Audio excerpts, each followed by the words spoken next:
My name is John V. Welcome to Chautauqua People. My guest today is Sherra Babcock. She currently serves as Vice President for Education and Youth Services.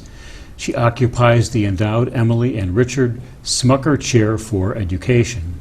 She is a Texas native and has spent substantial periods of time in Houston, Dallas, and Austin. Sherra completed her undergraduate work at Southwestern University and earned an MBA from Southern Methodist University. She has had careers in advertising, college student personnel work, and consulting prior to assuming her current position. Welcome to Chautauqua People. Thank you. Sherra, how did you find your way to Chautauqua?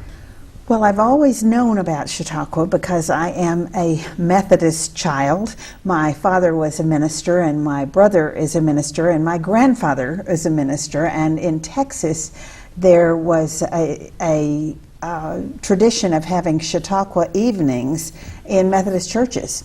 And my dad even had some. I didn't know about New York until I came here to work. Really? Uh-huh. Really? But you had Chautauquas. It was a Sunday evening program that involved arts, that involved interesting and important subject lectures, not necessarily spiritual or religious, but sometimes. And then, of course, it was sponsored by the church. So as a Texas teenager, you not only knew how to pronounce Chautauqua, but you knew how to spell it, right? That's correct. So you were good. Okay, now you've come to Chautauqua, the real Chautauqua. Yes. And we got to get that in. Let's be parochial here. Let's do. What are your major responsibilities now at Chautauqua Institution? Well, I have the pillar of education, and that pillar includes the morning lecture platform. It includes the literary arts. It includes, and within the literary arts, there's the oldest book club in the country, the CLSC, and also a writer's center that's 26 years old, and a Chautauqua Prize that we're awarding, the fourth annual prize this summer. Wonderful, and wonderful. Other things, special studies, the library, anything that really has to do the youth programs, the Boys and Girls Club, and the Children's School, anything that suggests education, and the archives. That's significant. That's significant. I wonder if we could see how that really plays out. We've got a little bit of video here, and if you could just sort of talk us through this as to what you see. Well, the first thing that we see are people entering the amphitheater, and that's good. They're going in, I presume, for the morning lecture, although they're going into the amphitheater all day long for a number of things. He's got trouble here. Okay. I think we're going to begin again. Let's take a look. Okay. Here we go. Here we are coming into the here we're coming into the amphitheater, and they're coming in for the morning lecture, and that is my major responsibility. Right.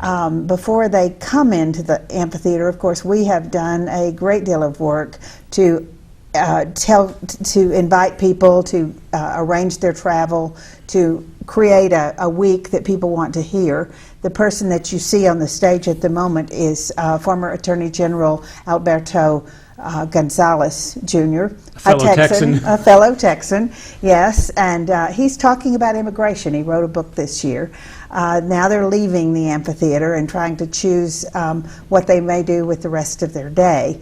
And after the amphitheater, which almost everyone goes to, at least all the adults who are on the grounds, then there are many choices. What you see here is book signing, and of course that refers to both the morning speakers. I'd say about probably half of them have current books that people want to acquire. Also, it could refer to the literary arts program. We have the authors here every week, and then what you see here is a special studies class. Okay. And we have about 350 classes across the summer. They are all a week in duration, and we choose 350 from about 2,100 applications. So it's about 1 in 6. Yes, and it's an honor. To be able to teach these classes. Many of the teachers are college professors or people who have dedicated their lives to a particular subject, and that's an opportunity to get to know people better and to dive deeply into one subject. Right. Sometimes, and then we have the Literary Arts Center. This is a picture of the opportunity to have writers in residence. We have at least 2 writers in residence teaching workshops every week, and we also have the CLSC authors who come once a week, and they have been selected from all the books that have been written in the past several years to modify or enhance somehow the theme of the week. So this is a very comprehensive program, isn't Right. it? This is not a one-shot affair.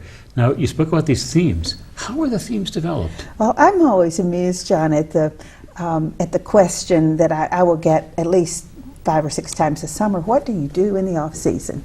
And the idea that because people who come to Chautauqua, even people in the region, see the Chautauqua program blossom as the summer starts, and of course go through the summer. But we spend about 2 years planning a particular theme. About 2 years out, we begin to ask ourselves, what are some of the things we may want to cover? For example, right now we're talking about 2017. Very quietly, we have our 2016 themes decided, and we begin to ask ourselves who might come, what are the issues that we might be dealing with.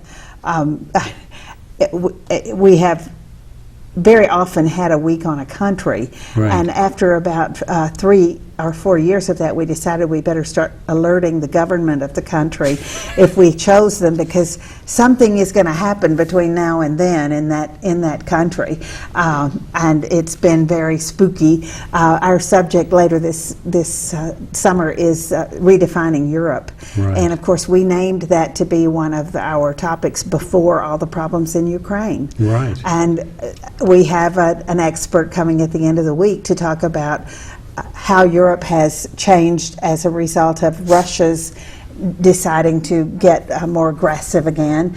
And of course we're talking about the economy, the Eurozone, and we see right now all the issues with Greece. There are all the questions about is the European Union, is it dominated by Germany? Is it really the German Union? That's one of the questions. And we've got 2 Germans on the platform, but Great. both who have different points of view. Great. So that happens. 18 months out, we typically choose the topics, and we let people know between 18 and 12 months out what the topics are for that Right. next year. Right. And then in the 12 months before, we have a terrific opportunity to invite all the speakers, create the story arc for each week, take all the recommendations that people have for people that we might invite, Right. Now, choose the books. as you suggested, that morning lecture is really the pivotal experience at Chautauqua, from my perspective. Tell me a little more about how these speakers are selected, what the process you go through. That's a really good question, because some say it's a little bit like making sausage. I like to think it's a little bit more disciplined than that. But after we've chosen the themes, and we choose 9 themes, one for each week of the summer season, we begin to ask ourselves for each one of those themes, what should the story arc be? How do we want to present this topic? Right. We might not have the answers, but we do know the questions. Right. And that's why oftentimes our descriptions of themes are stated in questions, because we want to let our audience know what it is that what questions they can ask, what questions they might expect to be answered during the week. And then we begin to look at people who might deliver those answers. Right. We try to have balance in terms of political viewpoints. If it's a political week, we try to have balance in terms of topics. For example, we like to have some science, some humanities, and how do we tell that story? And then we begin inviting people, and sometimes they say, I'd love to come, and have you thought about someone else that I've heard before on this topic, or that I've worked with before? Okay. And that's it. Now, tell me about the negotiating process. Do you use agents? And tell us a little bit about pricing. And we understand some of these speakers have terribly high fees. They do, in terms of what you might call sticker price, and the price that they charge other venues. Chautauqua is a nonprofit educational institution chartered by the state of New York back in 1874. And we've always been very upfront with our speakers that we don't have the budget that a city lecture series might have. One of these lecture series that has maybe 8 speakers across a whole year, and they have very hefty price tags to go see them. The lecture platform, while it's our signature program, is one of the only one of the things that Chautauqua offers, and so we don't have from each person who sees the lecture, we don't have $50 or $100 per seat. Right. We have much less than that, and so we negotiate hard. We work with agents if a speaker we want has an exclusive agent, but oftentimes the way we have to do it is that the speaker has to say to their agent, I want to do this. I'm not doing it for money. Our honoraria are very modest, and we are very upfront about the fact that they are. So we squeeze a lot out of a little. And so the Chautauqua brand gets us a lot of mileage. It does. Well, and Chautauqua's on the bucket list of many speakers. They want to be able to say that they've seen our audience, that they have answered their questions, they have spoken to us, and it doesn't hurt that we've had people like Amelia Earhart and Franklin Delano Roosevelt and Teddy Roosevelt on our platform. They want to be in that same space with that modern day audience. A few years ago, we had our family lecture on the 4th of July, and it was a professor from Columbia University, and she asked for a little walk, so I walked around, and she had an education background. When we came to the children's school, I said, "Oh, this is the school founded by John Dewey," and her jaw dropped. She said, "What kind of place is this?" I said, anybody who's been to Chautauqua." And she just stammered for a moment and said, "You're right." And so, terrific that we can use that and bring these people into good price. Now, I wonder if you could tell us about taking care of these speakers, the feeding and the care, and what do you have to do? And that's your team, isn't it? Yes, it is, and it's our hallmark. Because if we can't offer them a huge price, what we can offer is a wonderful week with wonderful people. We rebuilt the Hagen-Winsley House about 4 years ago to create what we call the Victorian charm of the old house, but with contemporary comfort and also contemporary tools. Most of our speakers need to be in touch with the outside world while they're here. And it's a beautiful house, 8 small rooms actually, with common areas, 3 gorgeous porches overlooking Chautauqua Lake.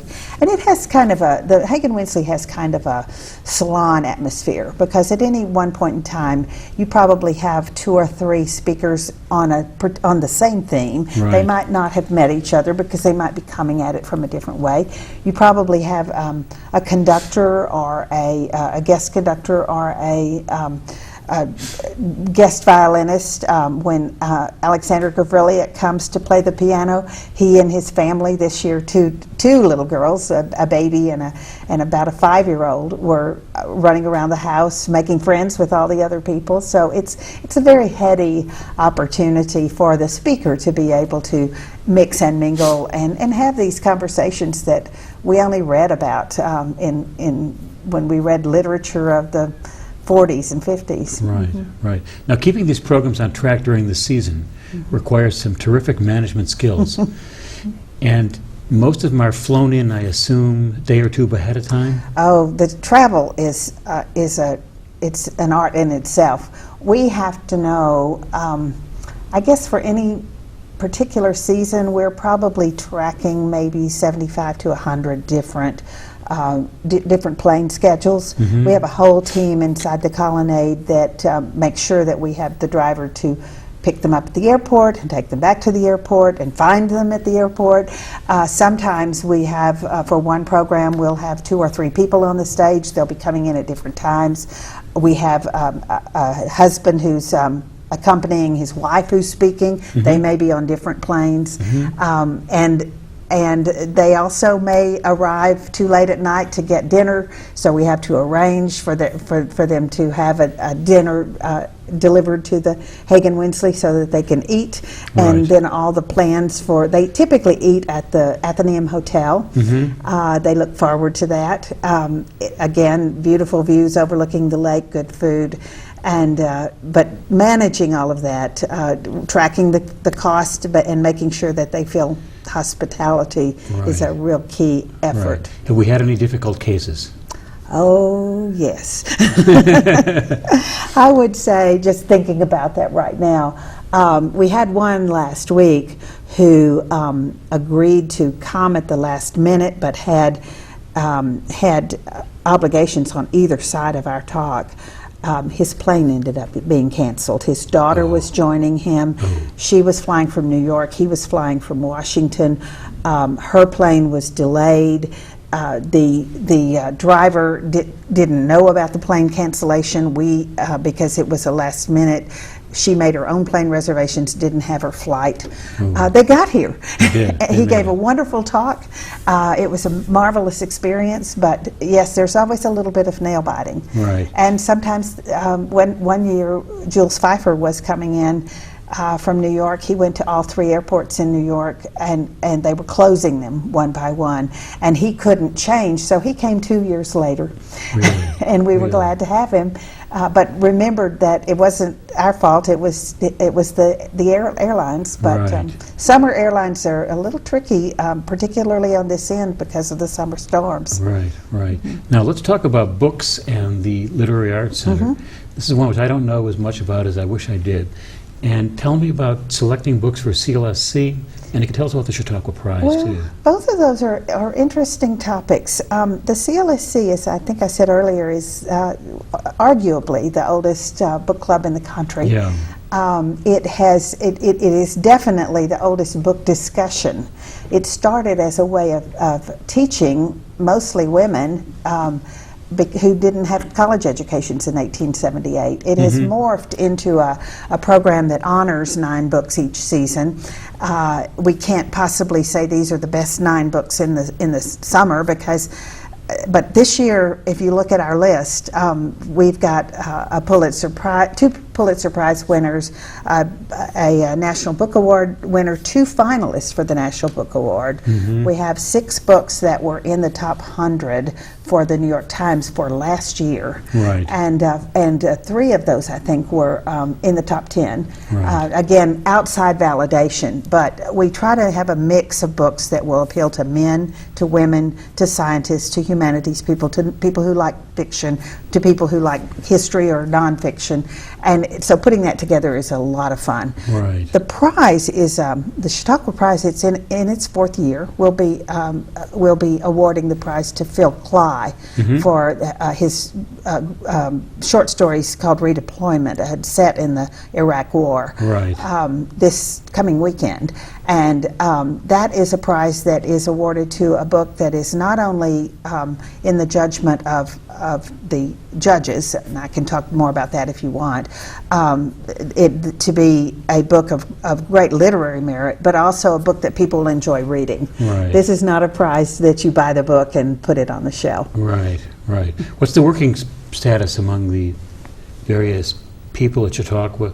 Different pillars, is it difficult to coordinate those? Well, it's an interesting process because we each have our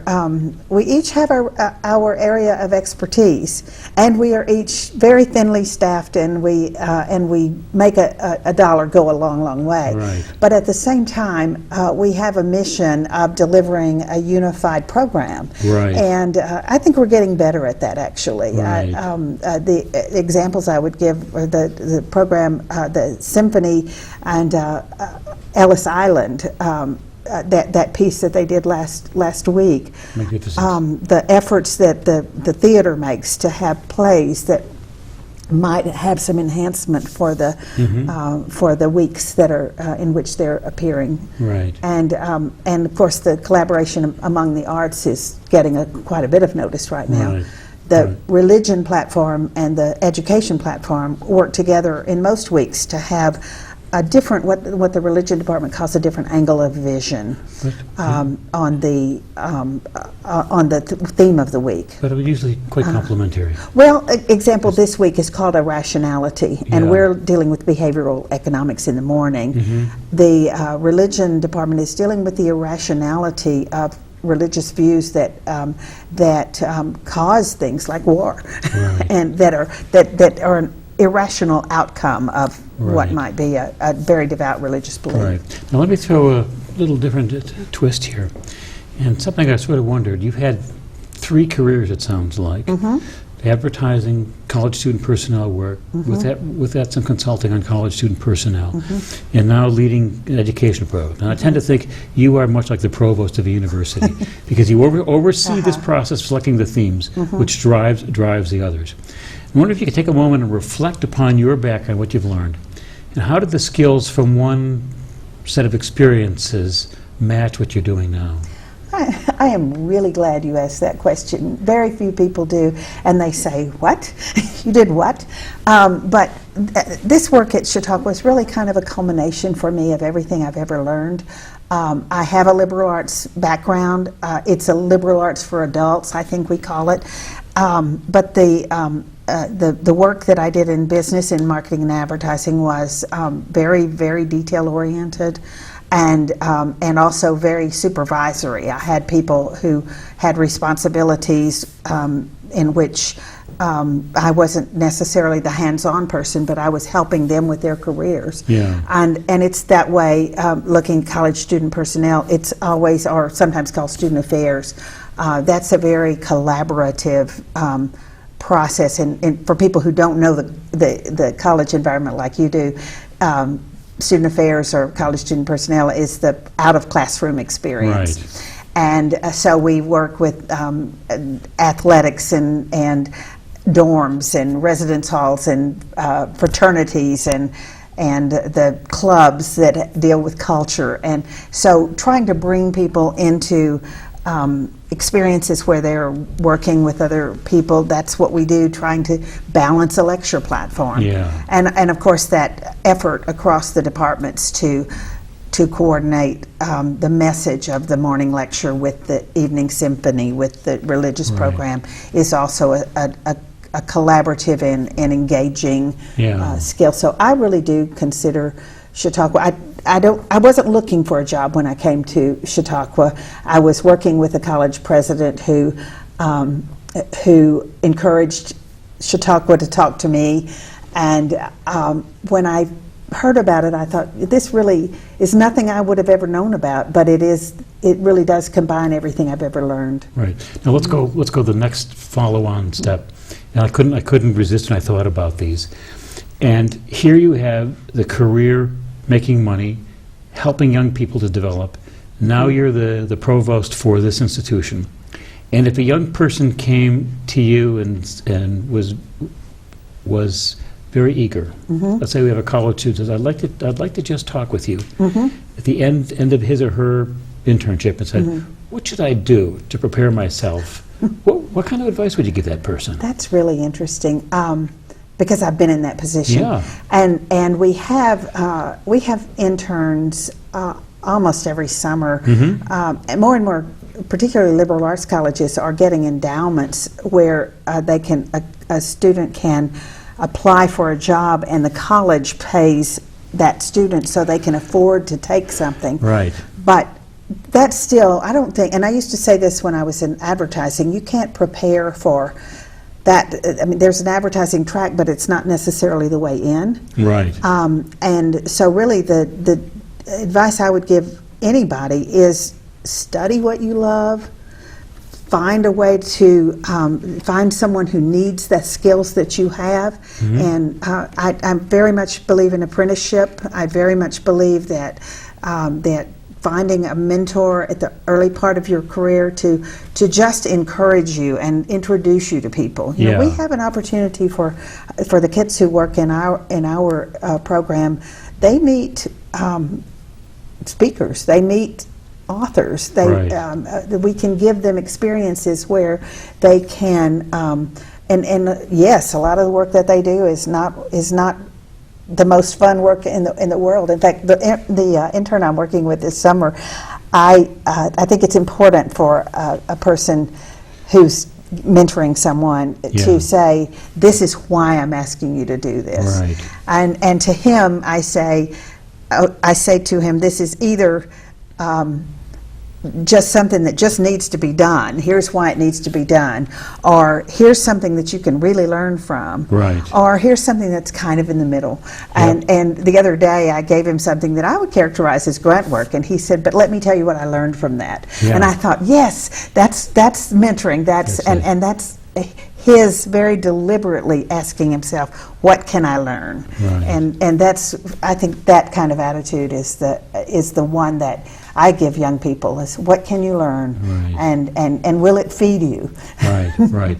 Now let's talk about the young people in your family. Tell me about your family. Oh, I have some wonderful young people in my family. What are they doing? Well, I have 3 stepdaughters, and one lives in Texas and is a gynecological nurse practitioner. Okay. She has 2 daughters who are, she has 2 children, a daughter who's 25 and a son who's 22. He's still in college. Mary Beth's out working. And then second one is in Virginia, right outside of D.C., and she has 4 children. Mm-hmm. 2 of them are in college, and both of them have been to Chautauqua Boys and Girls Club. The 2 younger ones, 11 and 9, were just with us for the first 3 weeks of the season. Wonderful. 2 little boys having a great time at Chautauqua, and one of them never would have believed it, but he volunteered to be in the children's opera, and it was wonderful. And then my 3rd stepdaughter is in Maryland, outside of D.C. She works for the EPA, and her little daughters, 6 and 4, were with us last week. Goodness. And they were in children's school, and Lauren, the older one, was in Group 1. And then our daughter, Courtney, is 34, and she's a Foreign Service Officer with USAID in Monrovia, Liberia. And you probably hear my throat tighten a little bit when I say that. That's a long way away. It is. But she loves being in the Foreign Service. This is her 2nd assignment, but she spent a lot of time in Africa before she was chosen for USAID. That's great. That's great. Now, my husband, I have a lovely husband. Better talk about him, or we're in trouble. I better. That's right. He's retired and calls himself my driver. Okay. We get to go a lot of places together. Yeah. Now I got a couple of tough questions here at the end. If we go over, these guys will indulge us. And you've had these wonderful wide experiences. You've traveled substantially. If you look back at your years at Chautauqua, how has it changed? Oh, that's a really good question. Probably I would say, well, I think we are all collaborating more. Mm-hmm. One of the reasons I wanted the job when it was offered to me was that Marty Merkley, who's my colleague in Fine and Performing Arts, said we try to bring something together. But I think over the past, this is my 9th season, mm-hmm. I think we've, and under Tom Becker's leadership, I think we have become more collaborative, and we have done that together. I would say in my area, the thing I'm most proud of is the literary program. Right. It has changed a lot. The books, authors are a lot more excited about coming, and people seem to be more excited about the books that we're choosing, and the prize is an awfully nice addition. Now, do you see any major challenges for Chautauqua in the future? I think Chautauqua has a lot of challenges, and I think we're on our way to solving a lot of them. But our physical plant is aging, mm-hmm. and we have to make decisions about how to enhance it so that we can continue to do the kind of work. I am one who puts the emphasis on the work that we do. Right. I think it's very important that we continue to move forward in contemporary ways to have the facilities to do that.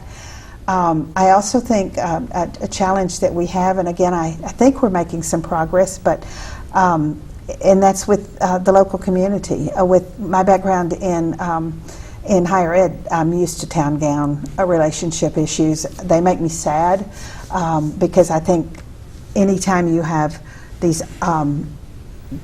wonderful communities with something that is an economic driver, but that creates a little bit of an edge, it's hard to bridge it. Right. This summer, what we're doing, we've made Wednesdays free to educators in the county, Okay. and all they have to do is show their ID, and it's for teachers, administrators, and students. That's wonderful. And it brings the students in on the day that we have the Young Reader program. That's wonderful. And we've been conscious of the quality of the speakers that we have on Wednesday. We have the program with the play reading that my colleague Deborah Sunea Moore has put together, Right. where a couple of third grade classes in the area have written plays, and they've been acted out first by the volunteers, the adult volunteers in the community, and then by the theater company. And Right. so I think we're making some progress, but Right. it's a challenge. It's to make ourselves attractive, and also to not step on toes. Right. So in the last question here, we're out of time.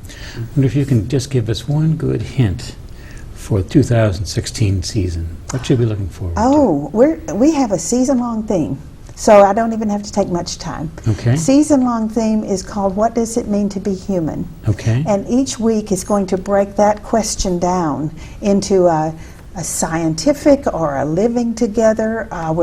We're closing with music makes us human, and we have a partnership with Jazz at Lincoln Center. That's great. For week 9 of next year. That's wonderful. That's wonderful. Shara, this has been great fun talking together around Chautauqua people, and I hope you will come back soon. Thanks. This is fun. Mm-hmm. Appreciate it, John. Righto.